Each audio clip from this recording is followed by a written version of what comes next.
قرآن کا مینو اسکرپچر جو ہے نا ہمیں لاسٹ سب سے جو ہے وہ کب کون سی ڈیٹ کا ملتا ہے، کب تک کا ملتا ہے؟ لاسٹ جو دیکھو ایک ہے کمپلیٹ مینوسکرپٹ.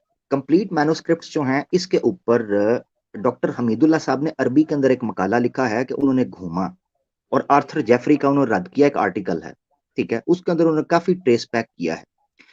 جو سب سے پرانا آپ کو ٹریس بیک ہوتا ہے جو آیات حجازی سٹائل میں سب سے پرانا وہ برمنگم کے اندر آپ کو ملتا ہے، برمنگم یونیورسٹی کے اندر. اس پر میں نے میرے خیال سے کلپ ڈالا ہے یا پتہ نہیں ابھی تک نہیں ڈالا ہے. وہ ٹریس بیک ہوتا ہے نبی پاک صلی اللہ علیہ وسلم کے زمانے، یعنی وہ 5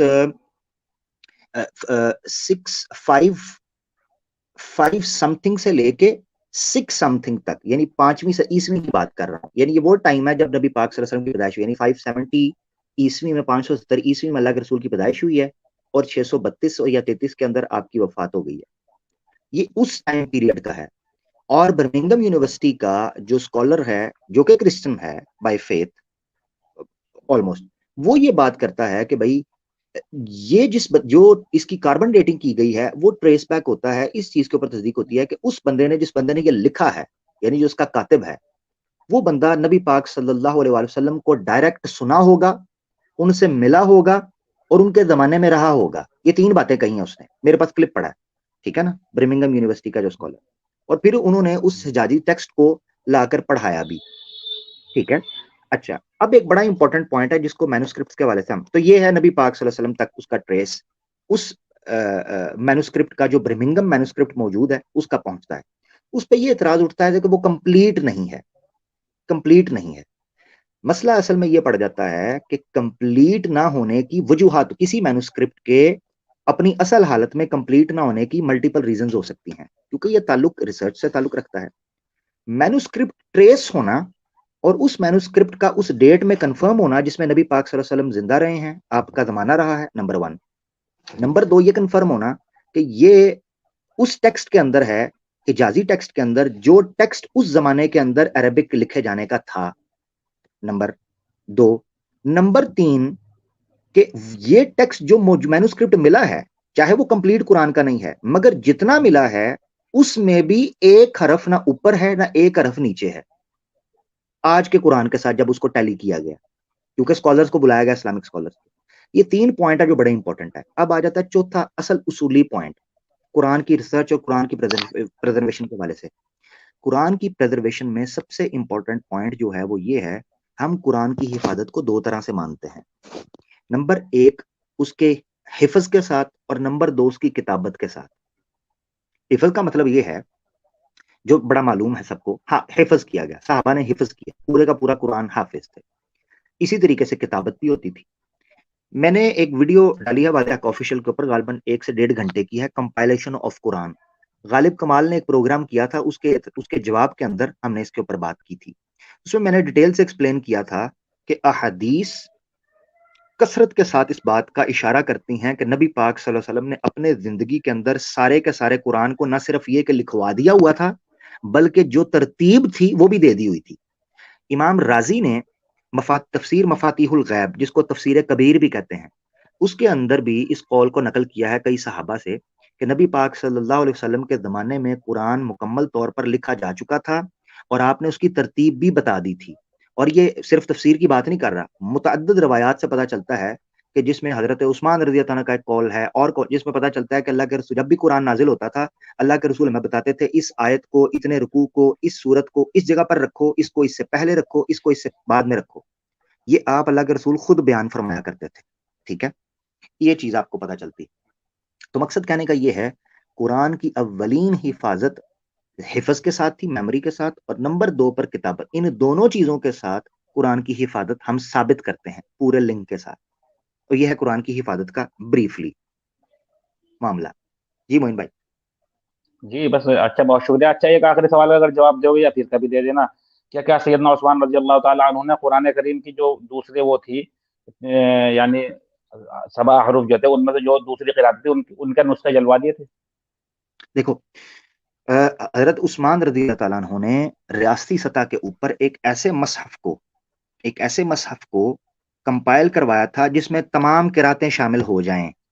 تمام قراتیں، اور ان کو شامل کرنے کا اعراب، ان کو شامل کرنے کا مقصد یہ تھا کہ وہ قراتیں جو دوسرے لوگوں تک نہیں پہنچی ہیں یا دوسرے لوگ اس سے مستعمل نہیں ہیں، یعنی وہ تواتر کا درجہ مل جائے ان کو، اور ان کو چھاپ کر مختلف صوبوں کے اندر ان کے کیپٹل کے اندر پہنچایا، جیسے یمن میں، کوفہ میں، دمشق میں، مدینہ میں، مکہ میں، ان مختلف جگہوں کے اندر جہاں مسلمانوں کی ریاست اپنے اصل کے اندر پھیل چکی تھی، ان جگہوں کے اندر نہ صرف یہ کہ ان مصاحف کو پہنچایا، بلکہ وہاں قراء کی یعنی قاری جو ہیں، ریسائٹرز ہیں قرآن کے، ان کی پوری جماعت بھیجی کہ وہ جا کر وہاں لوگوں کو پڑھنے کا طریقہ بھی سکھائیں۔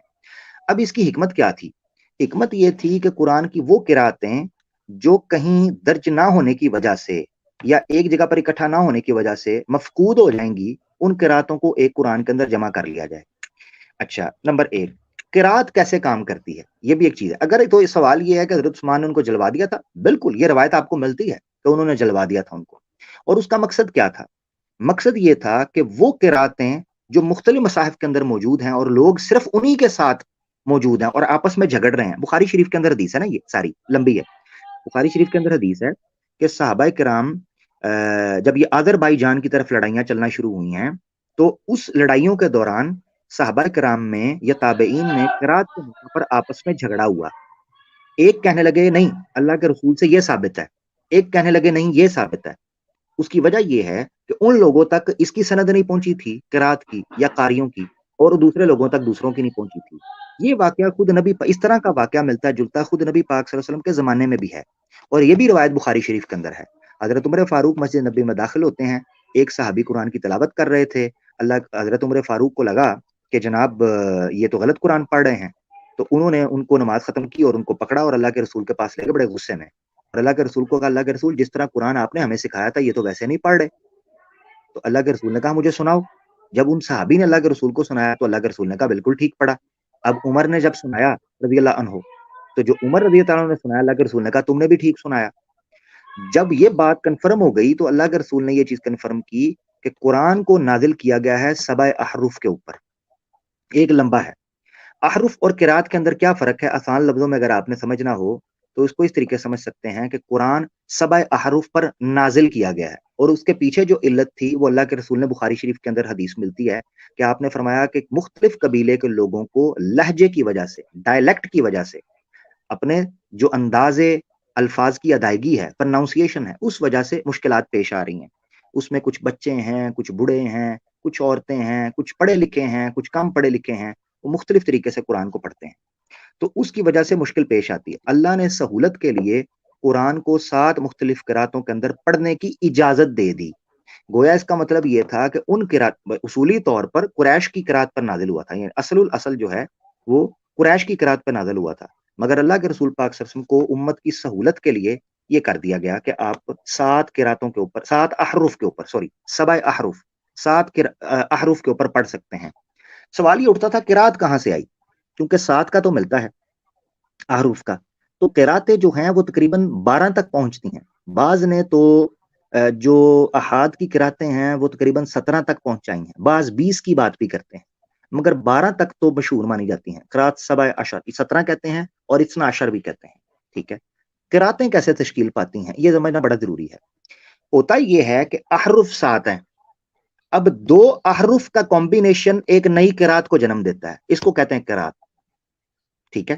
آسان بھاشا میں سمجھا رہا ہوں میں، 7 احرف ہیں، ان 7 احرف میں سے 2 مختلف احرف کو کمبینیشن کو ایک قرات کہتے ہیں۔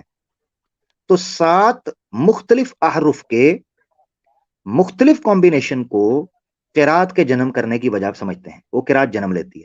تو اس کا مطلب یہ ہے کہ جب احرف تواتر کی احادیث سے ثابت ہیں تو اس کا مطلب یہ ہے وہ قرات بھی تواتر کی بنیاد کے اوپر کھڑی ہیں۔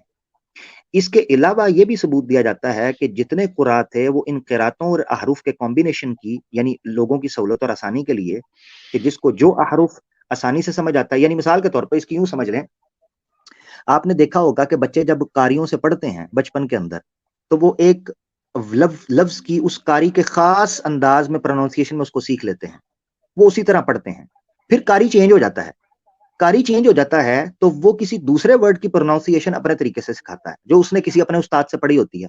اس طرح کرتے کرتے جب آپ مختلف قاریوں سے پڑھتے ہیں، مختلف استاذہ سے پڑھتے ہیں، تو آپ کے پاس ملٹیپل احرف یا ملٹیپل ڈائلیکٹ جو ہیں ان کا نالج یا ان کے پڑھنے کا طریقہ آپ کے پاس آ جاتا ہے.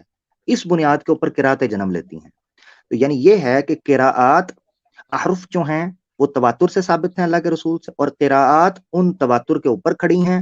اور وہ قراءات کیسے تشکیل پاتی ہیں؟ مختلف قاریوں کے اپنے شاگردوں کو مختلف احرف کے کمبینیشن کو پڑھانے سے.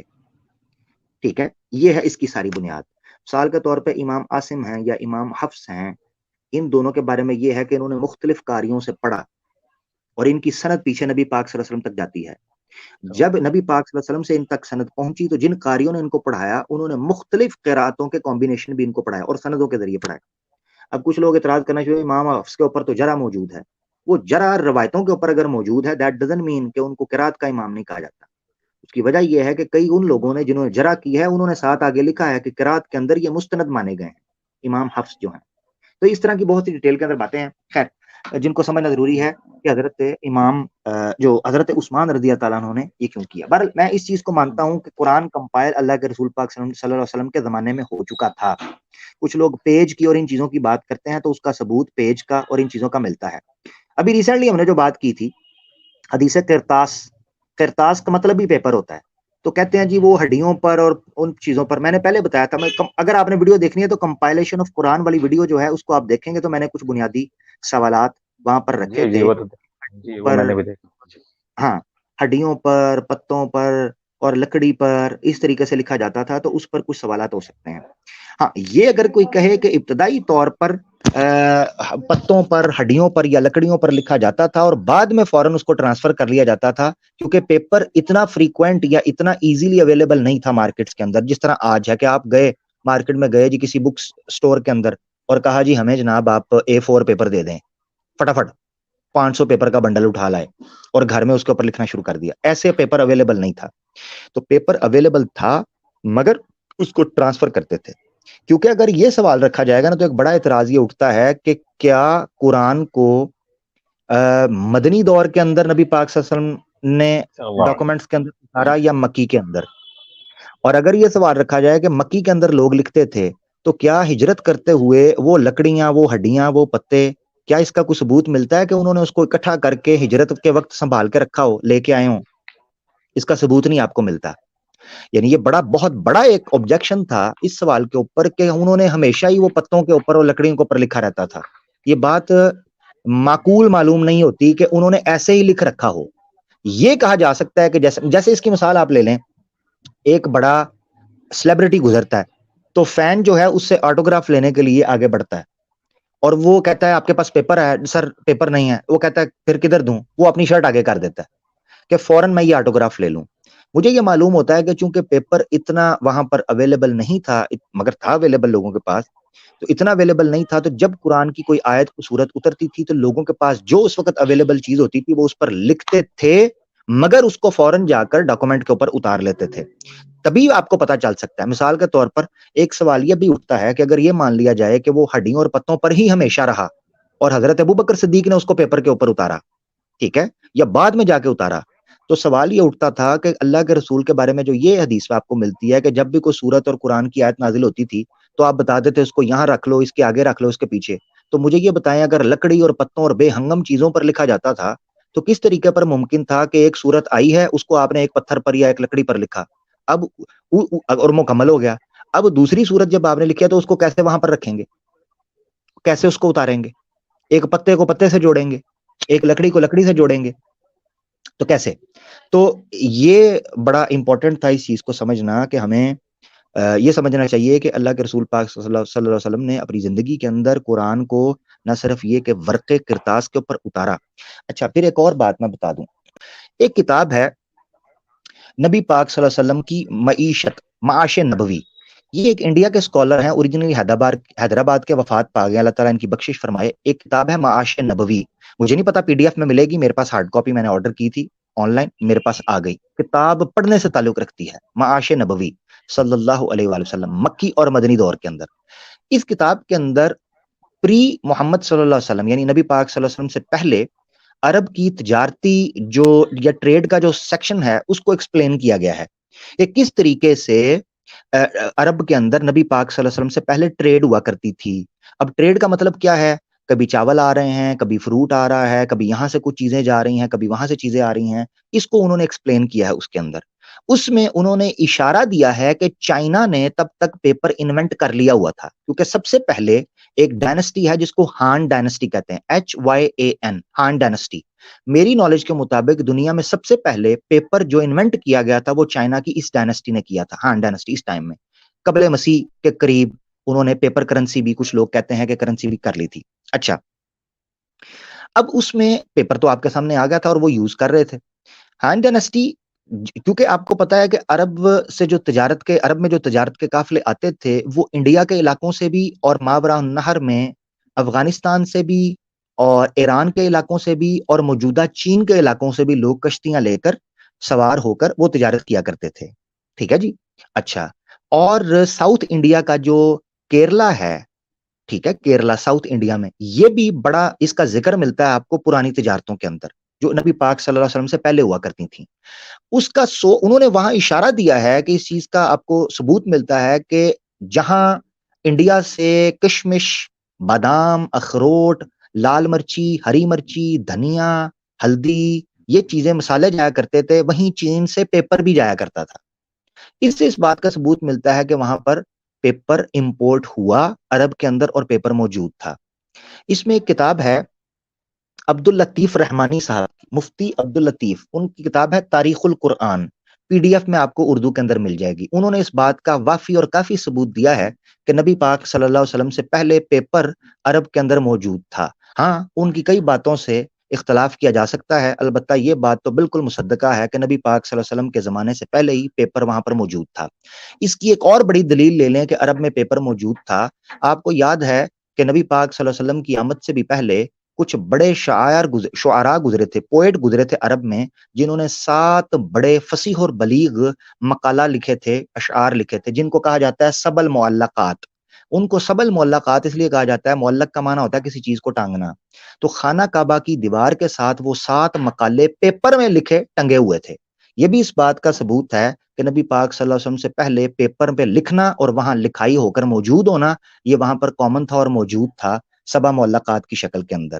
ایک دوسری دلیل اور لے لیں کہ جب حلف الفضول ہوا ہے جس میں عرب قبائل آپس میں جھگڑ رہے تھے، ان کی صلح جس وقت نبی پاک صلی اللہ علیہ وسلم بھی اپنے شباب یا اپنی جوانی کے اندر یا بچپن کے اندر موجود تھے، تو اس وقت بھی ایک جو ہے وہ عہد نامہ لکھا گیا تھا جس کو خانہ کعبہ کے اندر ٹانگا تھا کہ جو حرام مہینے ہیں ان کے اندر جنگ نہیں ہوگی، جس سے آپ کو پتہ چلتا ہے کہ نبی پاک صلی اللہ علیہ وسلم کی نبوت سے بھی پہلے پیپر موجود تھا. کچھ لوگ اور بھی دلیل دیتے ہیں کہ جب شیب ابی طالب مکی دور میں نبی پاک صلی اللہ علیہ وسلم کو قریباً 1.5 2 2.5 سال کے عرصے ان پر بین لگا تھا کہ کوئی بھی ان کو لاجسٹک سپورٹ نہیں جائے گی اور ایمان والوں کو رستے کے اندر روکا گیا تھا کہ آپ ان کو کوئی کھانے کی سپورٹ نہیں کر سکتے، تو وہاں عربوں نے پریشر ڈالنے کے لیے مشرکین مکہ نے پیپر کے اوپر ایک معاہدہ لکھا تھا کہ کوئی بھی یہ جو بنو آپ کا ہاشم کی یہ جز ہے جس کو حضرت ابو طالب کا علاقہ کہا جاتا ہے، یعنی ان کا قبیلہ کہا جاتا ہے، اور بنو عباس کے بھی، ان کے قبیلوں کو آپ سپورٹ نہیں کریں گے پیسوں کی. تو اس کو پیپر کے اوپر لکھا گیا تھا. تاریخ کے اندر یہ واقعہ موجود ہے، بدایہ والنہایہ میں لکھا ہے کہ ابن کثیر نے بھی اور کئی سیرت تاریخ کی کتابوں کے اندر کہ جب شیب ابی طالب کے بڑے کٹھن واقعات تھے تو اس وقت ایک بندے کو اللہ تعالیٰ نے اس کے دل میں ڈالا اور اس نے کہا کہ چیک کرو بھائی وہ معاہدہ جو آپ نے ادھر ٹانگا ہوا ہے. تو جب جا کے انہوں نے خانہ کعبہ کے اندر دیکھا جو پیپر ٹانگا ہوا تھا اس پیپر کو دیمک کھا گئی ہوئی تھی. یہ بھی اس بات کی طرف اشارہ کرتا ہے کہ نبی پاک صلی اللہ علیہ وسلم سے پہلے بھی آپ کی موجودگی میں بھی اور آپ کے نبوت کا دعویٰ کرنے کے بعد بھی پیپر کا استعمال اور اس پر لکھنا عرب کے ہاں مستعمل تھا، یہ پریکٹس کیا جاتا تھا، اس میں کوئی مسئلہ نہیں ہے. تو کیسے ممکن ہے کہ اللہ کے رسول پاک صلی اللہ علیہ وسلم ایسی کتاب لے کر آئیں جو آخری کتاب ہو اور آپ کے بعد کوئی شریعت، کوئی نبی اور کوئی کتاب نہ آنی ہو، اور آپ سے پہلے کتابوں کی جو اس میں تغیر ہے یا اس میں جو ترمیم ہے، تبدیلی ہے، وہ ایک وجہ بن گئی ہو کہ کتابیں پچھلی خراب ہو گئیں. تو ایسا کیسے ممکن ہے کہ اللہ کے رسول پاک صلی اللہ علیہ وسلم نے حتمی، انتہائی اور بنیادی حفاظت کا کو بندوبست نہ کیا ہو؟ یہ بڑی ضروری تھی. جناب یہ آپ کے سامنے باتیں تھیں کچھ جس کو سمجھنا ضروری تھا. اچھا، ایک اور مسئلہ نقطوں کا آ جاتا ہے. کچھ لوگ کہتے ہیں جی نقطے نہیں تھے، اس پر بھی تاریخی بات ہم نے کی ہوئی ہے. ایک کلپ ہے، کیا مچھلی دنیا جو ہے وہ مچھلی کے پیٹ کے اوپر ہے. ایک قول پیش کیا جاتا ہے مستدرک حاکم کا ابن عباس کا, اس پر میں نے بات کرتے ہوئے اس کی طرف اشارہ کیا تھا کہ حروف مقطعات لکھے جاتے تھے تو نقطے اس وقت موجود تھے, کیونکہ نون کے اندر نقطہ ہوتا ہے. اگر نقطہ موجود نہ ہوتا تو نون کا استعمال قرآن سے پہلے نہ ہوتا, یا حجاج بن یوسف کی طرف منسوب کیا جاتا ہے, اس سے پہلے یہ نقطے نہ ہوتے.